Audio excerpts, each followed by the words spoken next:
Hey guys, so I made this quick little tutorial for you guys. I'm going to step in every so often to kind of explain the things that I think are a little important.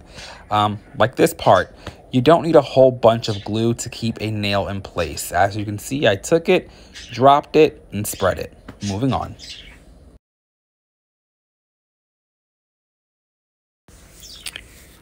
Personally, I prefer using a scissor over a tip cutter.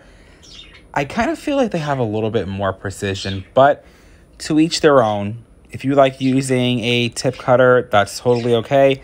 I just feel like scissors kind of help my shape a little bit. I also don't see how tip cutters would really help with kind of getting a crisp shape, considering you can only cut the very end of them and not the sides. But again, I'm not judging. Next part, I'm going to go ahead, I'm going to grab my file, buffer, shape this all up. Most of you guys already know how to do this from school or watching other YouTube videos. So this portion isn't really specifically too important, which is why I kind of fast forwarded over the whole entire process. What's going to be a little more important is what we're going to be doing next after we prime, okay? Right after this part is where we go in with the acrylic application, and that's something that I feel that people need to pay a lot of attention to because this is where everyone makes a lot of mistakes. When it comes down to me actually applying acrylic, I like to use 3 different pearls, okay? First pearl being like an upward slant, which you guys are about to see, and it's going to confuse the living life out of you guys. But I promise you, it's going to make a lot more sense once we get over to pearl number 2.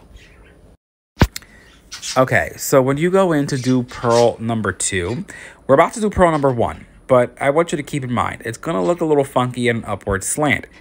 Reason being is when we go to do number 2, well, pearl number 2, when you go apply the pearl and you go to blend it, a lot of times it kind of creates a lumpy, bumpy looking nail just because the first pearl that you put really wasn't complementing the second pearl.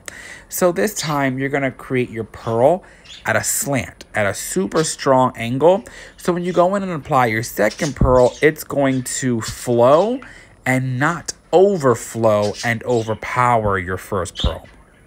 Anyway, pay attention. Let's get back to the first pearl, which is what we're doing right now.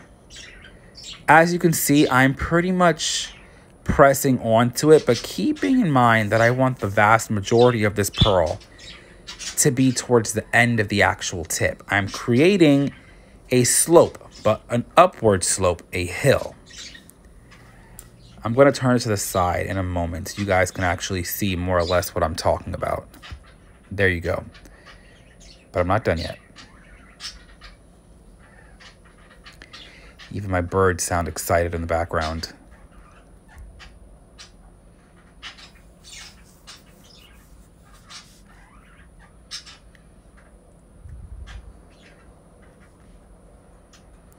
Okay, now, are you seeing a little better now what I'm talking about? Do you see how it's going up at like a slope? Now, the reason that the slope is there is because when I go and apply acrylic right here, I can slide it right down. Now, it looks a little crazy at first, guys. It does. It looks like, wow, that nail looks like it's going directly upwards, and it's going to look a little funky, but it's going to make a lot of sense in just a few moments, okay? So I'm going to go in. I'm going to grab a second pearl. And yes, this is our clear coffee scented monomer. Just in case you guys don't know or don't have it, make sure that you go purchase that. So here it goes. Pay attention. I just removed a little bit of excess liquid. Bam. Pay attention to how this is perfectly going to flow. And it's going to be a super smooth and even nail. No lumps, no bumps. Now is where things are going to start to make sense. Do you see that? Do you see this? Oh no, I'm out of angle. There we go. So as you can see, that is a perfectly smooth nail, guys. There's no lumps. There's no bumps. Another thing that I want you guys to pay attention to, notice how I am not afraid to continuously get my brush wet. Like, I am not just kind of forgetting about the fact that you can go into your monomer as many times as you want. A lot of people forget the fact that it is okay to go back and get a little more liquid. They think, oh, that's probably the wrong way, or I'm going to grab too much. No, don't be afraid of it. It's like clay. You've got to think of this like clay. Once you apply it, it's okay. Get a little more liquid, smooth things out. Kind of like I'm doing right now. If you guys notice, I prefer the pearls around the cuticle area to be a little more on the firmer, drier side, just because I don't want it to flood the cuticle. So once I make sure that it's not flooding backwards, I just go back and grab extra liquid if needed to kind of blend that in.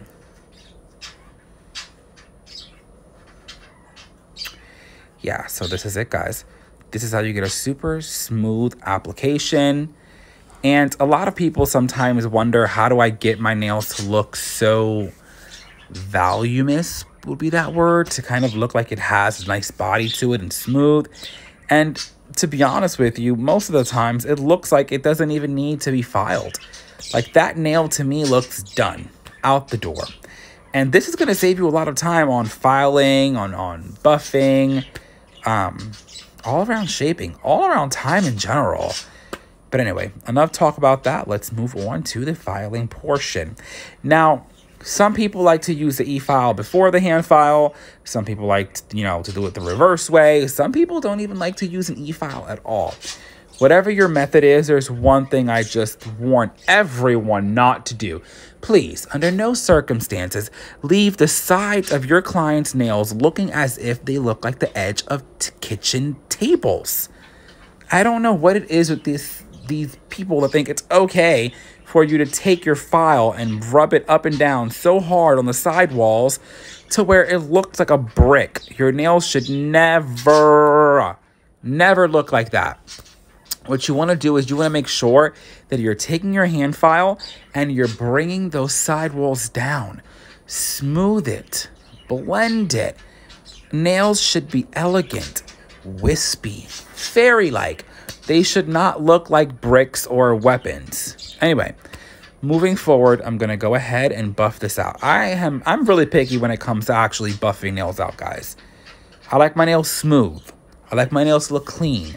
I like my nails to look organized. So I take a little bit of time, extra time, for this part anyway.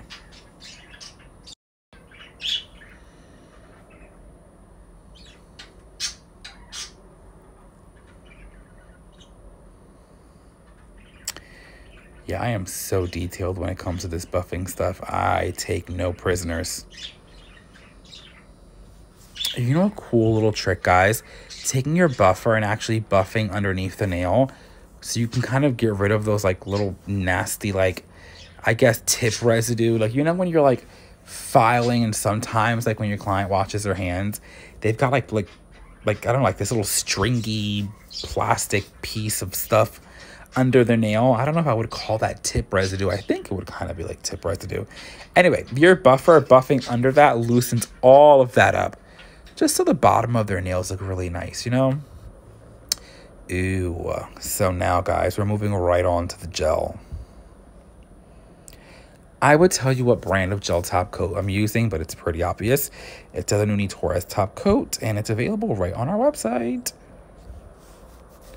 Now, I know you guys probably thought that the acrylic was a little dirty while I was doing it, because a lot of you probably had no idea this had glitter on it. This is actually our Fairy Nude, one of my favorite acrylics from our collection. It's a super soft nude color, as you can see. And it has an obvious name for an obvious reason. It's very nude and fairy-like. Now, you can cure this. Some people have different curing times. Some are okay with 90 seconds. I prefer 120 seconds, but that's pretty much all down to the nail technician. So I normally do this for about 120 seconds and kind of let it cure for super awesome shine. And I'm about to turn this nail for you guys to actually see what it looks like from a different angle, and bam, bam, bam. Yeah, you want to make sure you wipe off the edges before you put that in the UV light. But for the most part, we're all done, guys. And I really appreciate you guys for watching. And tell me what you think. Thanks.